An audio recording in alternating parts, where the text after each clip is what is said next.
When an American guy thought he was just hosting a simple backyard barbecue with his friends by the lake, he never imagined the HOA president would turn it into a $100,000 nightmare. John Senna's backyard was alive with laughter, sizzling burgers, and the smell of smoky grilled steaks drifting into the warm summer air. His friends were gathered by the lakeside, enjoying drinks, telling jokes, and savoring the rare peace John had carved out from the constant shadow of the HOA.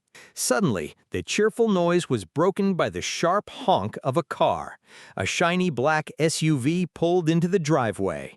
Out stepped Madeline Carter, the HOA president. Her eyes burned with irritation, clipboard clutched tightly in her hand, her stiff posture announcing trouble before she even spoke.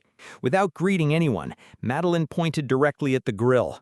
Her voice sliced through the laughter like a knife.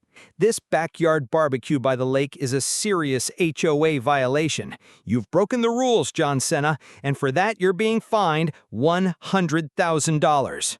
John's friends froze, their drinks halfway to their lips. $100,000? For grilling? John lowered his head and muttered, "This isn't the first time. She's harassed me over my lawn, my car, even the mailbox. Now it's the barbecue."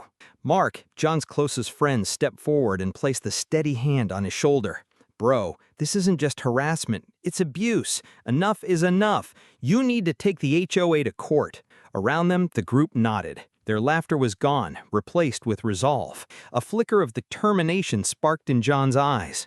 He pulled out his phone and began recording Madeline's every word. She stiffened, realizing this wasn't the same John she'd pushed around before.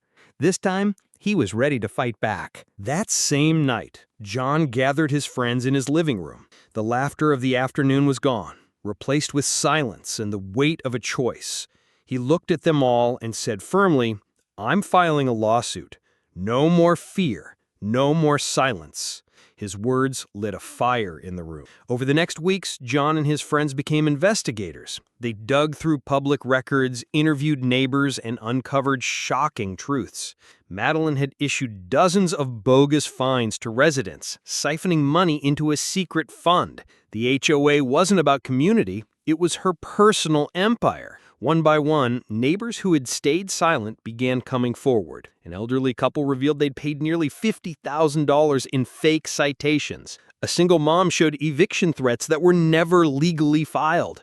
John's fight was no longer just his, it became the fight of the whole community. Finally, the day arrived. Inside the county courthouse, John stood tall with his friends behind him. Madeline sat across the aisle, still clutching her clipboard like a shield. But when the evidence poured in, videos, documents, testimonies, her confident mask began to crack. Under cross-examination, Madeline faltered. Her voice shook as lawyers read bank records aloud, proving she'd stolen hundreds of thousands from the HOA.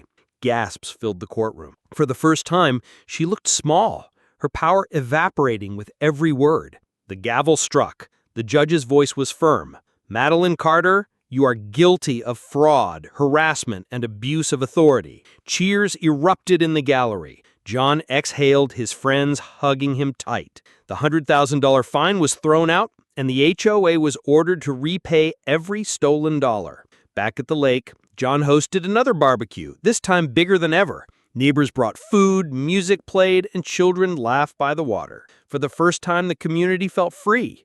John looked around, smiling. This wasn't just a party, it was proof that when people stand together, no HOA bully could ever win.